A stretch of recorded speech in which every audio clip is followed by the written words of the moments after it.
Hi everyone, my name is Anthony. I'm a studio librarian here at the Sachem Public Library. We're here today to do another video on seed starting. If you haven't seen the first video in the series, please check the library's YouTube page. On the first video, we went over starting the actual seeds. In this video, we're going to go over the weather hardening process. Today, we're going to focus on weather hardening the seeds, like I said before. As you can see, the plants behind me are getting a little bit big for this grow setup, so it's time to get some of them ready to go outside.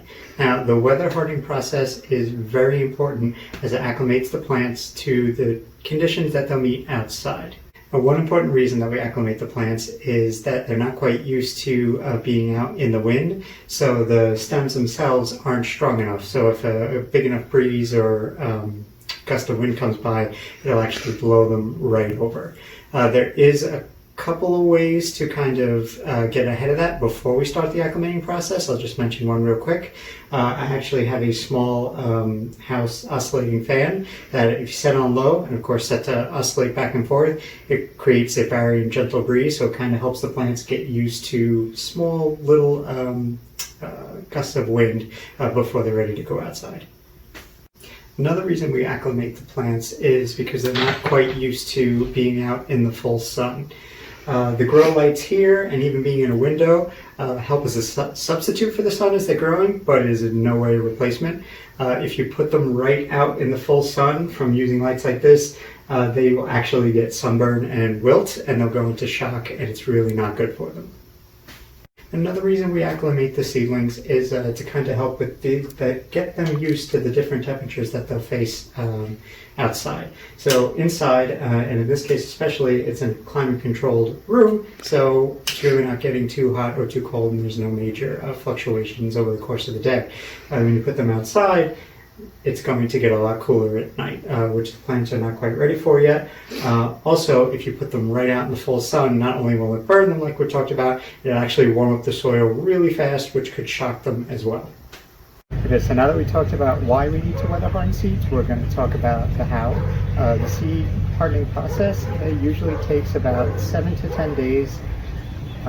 It does at first seem like a daunting process, but basically the map I'm going to give you are only guidelines.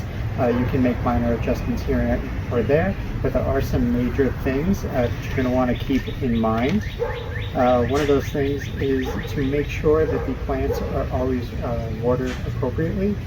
Moving them into full sun or moving them outside where even there's a slight breeze will actually dry them out really quickly compared to when they're inside.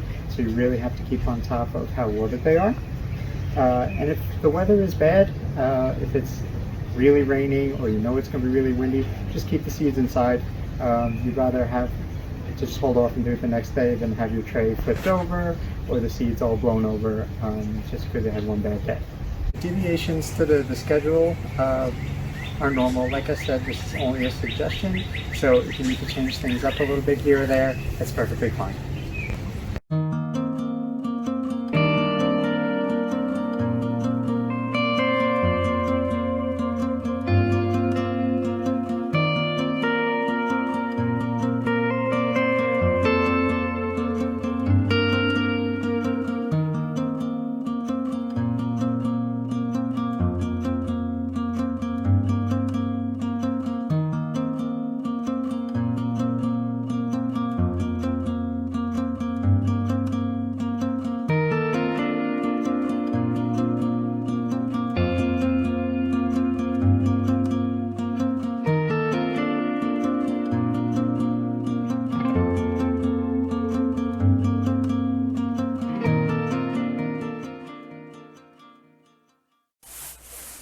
Okay, for day one of the seed hardening process, we're going to look to start the process on a calm, nice day.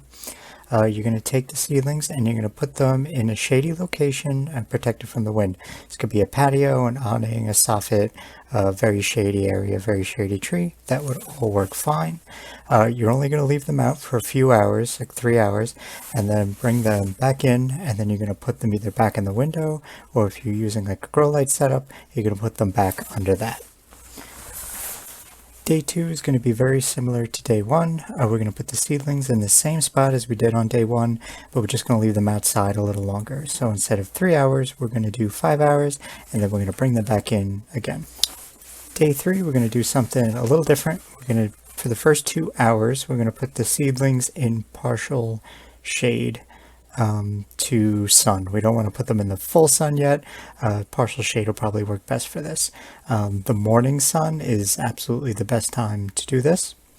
You're going to move the seedlings back to their original spot for another 4 hours after the 2 hours that the plants are out in the sun. And again, just like the other days, we're going to bring them back in at night and put them back under the grow lights or in the window. For day 4, we're going to put the plants out in partial shade to sun for 2 hours, just like day 3, but this time we're going to bring them back to their shady, protected area for another 6 hours. So we're leaving them out in the sun for the same amount of time, but we're leaving them outside for a little longer. And again, we bring them on back in. Day 5, we're going to put the seedlings in this full sun for 3 hours.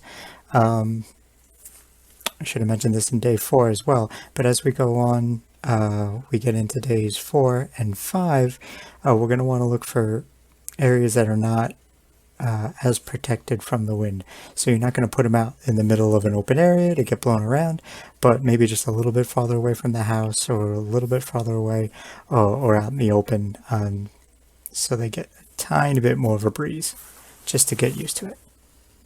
After we have it in the sun for 3 hours, we're going to move them back to their shady spot for 5 hours, and we're going to bring them on back in. Day 6, we're going to expose them to a little more sun. Now we're going to put them in the full sun for 4 hours, and then we're going to move them back to their shady spot for 4 hours. Now I know I mentioned this early in the video before we started going over the process of the days, but as you put them in the sun for longer and longer, please keep an eye out for how much water that the plants need. The wind going across the seed trays or seed pots, plus the sun dries out those little tiny pockets of soil really quickly, so we really have to keep on top of that. For day 6, as long as the temperature isn't forecasted to drop dramatically, you can leave the seeds outside in a protected area somewhere where some wind or animals or something couldn't get at them. Alright, for day 7, we're going to put the seedlings in the sun for 8 hours, and then once they're been out for 8 hours, we can leave them in a protected area outside overnight again. So we're not bringing them back in anymore. Now your plant should be fairly weather hardened, so congratulations. You can get these seeds in the ground on the next nice day. We're actually going to be going over that process in a future video that's going to come out soon, so please stay tuned for that. I just want to thank everyone for watching. Stay tuned for future videos where we're going to transplant all these plants that we're doing the weather hardening process on. Again, thanks for watching and have a good one.